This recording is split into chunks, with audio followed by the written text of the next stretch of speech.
families, we have come to the last chapter in our book, Dragons in a Bag.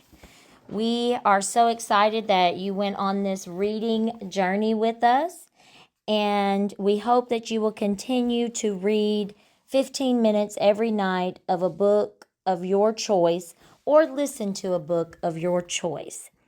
This is chapter 13, the final chapter. When we land, Ma pushes open the guardhouse door. I follow the butterfly out and see that we're facing the street instead of the park. A bus lumbers along Flatbush Avenue, and the few joggers going in and out of the park barely notice me and Ma as we emerge from the guardhouse. I scan all the benches and feel a little disappointed when I don't find Ambrose. I want him to know that Trub and I completed our mission. I want him to see that Ma's okay.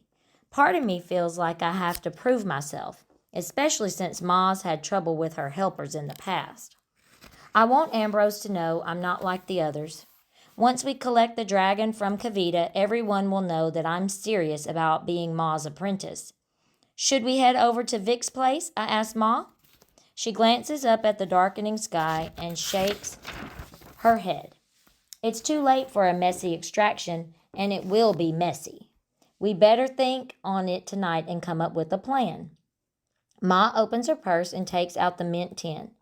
In you go, she says to the red butterfly. I don't see how it will fit, but the butterfly perches on Ma's hand and instantly shrinks so that it can settle inside the small tin. Just until we get home, Ma says. She snaps the lid shut before tossing the tin back into her purse. Then Ma leans on her cane and heads up the block. Your mama must be wondering what happened to you. I feel a pang of guilt as I think about what Mama's day must have been like. I traveled to the realm of magic while she was stuck in court. Did the judge rule in our favor, or are we homeless? I wonder what Mama will say when I tell her I want to work with Ma. The street lights flicker on as night settles over the noisy, bustling city. I miss the peace and calm of the baobabs and hope it won't be long before I get to see that world again. But if Ma goes back with me, she'll have to stay with Sis. Maybe Ma's plan to find the last dragon will take a long time. A messy extraction sounds like something painful that happens at the dentist's office. Even though I'm mad at Kavita for stealing the dragon, I hope no one gets hurt. Ma doesn't say a word as we walk back to her apartment building. But when we reach her block, she clears her throat and asks, You know what you're going to tell your mom about today? I nod and say the truth. I hope I sound confident, but Mom must know how nervous I am because she gives her shoulder a squeeze. I give myself a pep talk the rest of the way. Mama loves me no matter what I say or do. That will never change. Mama is pacing back and forth in front of Ma's building. The clothes she ironed so carefully this morning are now rumpled, and her face shows how tired she feels. But when she sees us coming up the block, Mama rushes over, kneels down, and hugs me hard. Jackson, where have you been? I've been worried sick. Mama pulls back and examines me from head to toe. She stands up and looks at Ma. You need to get a cell phone. Ma just laughs. What for? I try to warn Ma with my eyes, but she's not looking at me. Mama hates it when people don't take her seriously. She puts one hand on her hip and says in a voice that is a bit too loud, What for? So people can reach you, Ma. I didn't know what happened to you two. You could have left a note. Ma glances at me and wipes the smile off her face. Sorry about that, she says in a sincere voice. I didn't think we'd be gone so long, but things didn't quite go as planned. They never do with you, Mama mutters under her breath. I decide now's a good time to change the subject. How did it go in court? I ask Mama. She smiles and strokes my cheek. We got a stay, baby. That means the landlord can't go ahead with the eviction. So we can stay in our apartment? I ask hopefully. For now, Mama says, but I still have to go back to court next week. Well, Ma says, I'm glad it all worked out. I better go see about supper. Wait! I grab a hold of Ma's hand to keep her from walking away. Then I reach out and grab a hold of Mama's hand too. This is my chance. I can be the bridge between them. Maybe we should stay with Ma for a while, I suggest. Mama frowns and tries to pull away, but I won't let go of her hand. You can stay if you want, Mama tells me. I need to keep an eye on the apartment. But there's no water, I remind her. No water? Ma looks kind of mad, so I tell her more about our awful landlord. Last week he turned off the gas, too, so we couldn't cook. Mama looks embarrassed. Maybe I said too much. We managed with the microwave, she tells Ma. You can't manage without running water, Ma replies. You better come upstairs. Mama doesn't budge. The judge ordered the landlord to turn the water back on within 48 hours. Ma just grunts. Don't hold your breath. Then she coughs a couple of times before saying, Listen, Alicia, I know I made a fuss this morning, and I'm sorry for that. You just caught me at a bad time. But I want you to know that you're always welcome here. You and Jax could stay in your old room. It hasn't changed since you left. Mama squeezes my hand a little too hard and looks at the ground. Mama taught me everything I know about manners, so I know it's not polite to ignore an offer of hospitality. Ma tries again. I know things haven't been right between us, but you'll always be family to me. That reminds me of something I promised Trub. I pull at Mama's arm until she bends low enough so I can plant a kiss on her cheek. Grandpa says hi, I say quietly. Mama looks at me hard. Who says hi? I swallow and force myself not to look at Ma. If I look at her, she'll think I need help, and I don't. I've already decided I'm not going to lie to Mama. I take a deep breath and say, I met my grandfather today. Mama rolls her lips together.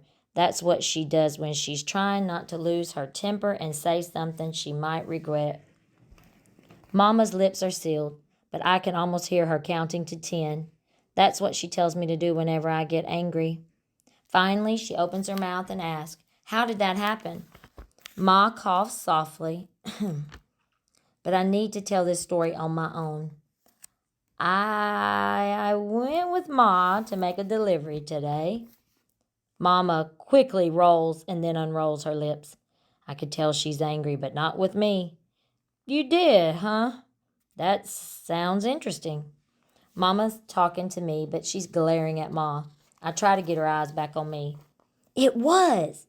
But then we got separated and Trub, your father, he came to help me find Ma, and he took me out for a burger.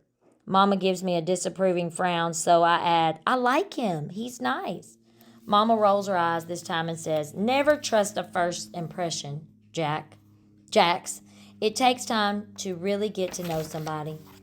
True, Ma says, although sometimes you just got to go with your gut. Stay out of this, Ma. I guess Ma doesn't hear the warning in Mama's voice because she says, I'm just trying to tell the boy. Mama explodes. I don't need you to tell my son anything. I left him with you for one day, and you've already got him mixed up in your mess. Ma leans heavily on her cane, and for a moment I think she's going to walk away. But she doesn't. Instead, she leans forward so her face is just a few inches away from Mama's. You know what I am, Alicia? I'm a private person, but I don't believe in keeping secrets. I told Jax the truth. You should try it sometime. Uh-oh. Mama's eyes flash with anger. Don't you tell me how to raise my son. Ma just shrugs. I didn't come to you. You brought Jax to me? I had no choice, Mama cries in exasperation. Sure you did, Ma says. You could have taken him to court with you, but you chose to leave him here with me. Whether you like it or not, things are going to be different from now on. What's that supposed to mean? Mama asked. I tug her hand so that Mama looks at me instead of Ma. I've decided to become Ma's apprentice, I say with a mixture of fear and pride. Mama blinks twice but says nothing at first. I force myself not to look away even when I see tears filling up my mother's eyes. Oh, Jax, Mama finally says with a sigh.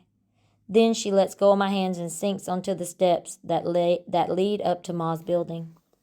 Ma gently peels away my fingers from her hand and says, I'm going to start supper. Come on up whenever you're ready. As she climbs the stairs, Ma puts a hand on Mama's shoulders, but Mama doesn't respond. I watch Ma go inside her building, and then I take a seat next to my mother. Her fingers are laced together, and she holds them over her mouth like a net that will catch words she doesn't want me to hear. The tears in Mama's eyes don't fall. After a while, she puts her hands on her knees and asks, Where did you go today, Jax? I try to use as few words as possible. First, we went back in time by accident. Then Trub took me to the realm of magic to find Ma. Then we came home.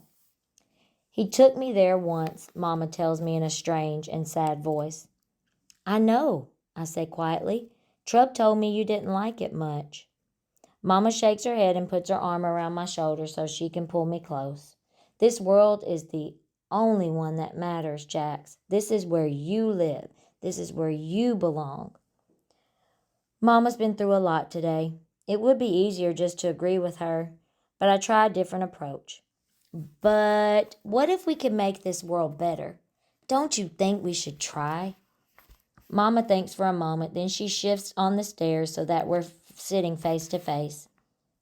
Magic won't bring your daddy back, Jax.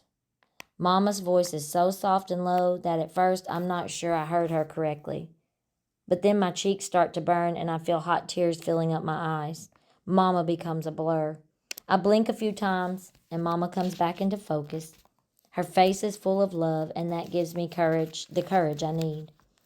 I know what, Mama. Bad things happen and sometimes there's nothing we can do. But this time, there is something I can do. I want to help Ma return the last dragon. Mama's eyebrows shoot up. Dragon? Oh, Jax. Mama shakes her head slowly, like there's no hope for me, like I'm lost to her already. I rush on, trying to assure her. I can do it, Mama. And I have to because it's sort of my fault that the dragon is still stuck here in Brooklyn. You don't have to do anything, Jax, Mama says firmly. Ma can handle her business without you. It's her job, not yours. I know, I tell Mama, but Ma's going to retire soon, so I need to do this now, Mama. Please? Mama doesn't say anything for what feels like a really long time. Then she scoots closer and puts her arm around me once more. Why don't you tell me what it was like for you in that other world? I open my mouth to say, sure, but suddenly my stomach growls. No roars with hunger. Mama laughs and pokes me in the belly. You got a dragon in there, she asks with a smirk. I laugh too and clutch my empty stomach. Can I tell you about the dragons and the dinosaurs and the baobabs over supper? Mama kisses me on the forehead and says, sure. I take Mama's hand, and together we go upstairs to join Ma. Again, thanks for listening and following along with our book, Dragons in a Bag. We hope you enjoyed it. And think about your favorite part of the book. Think about how Jax helped his mama, and think about what happened in the beginning, middle, and end of the story. And parents, you can ask your students questions about the text and talk about it as a family. Again, we hope you enjoyed.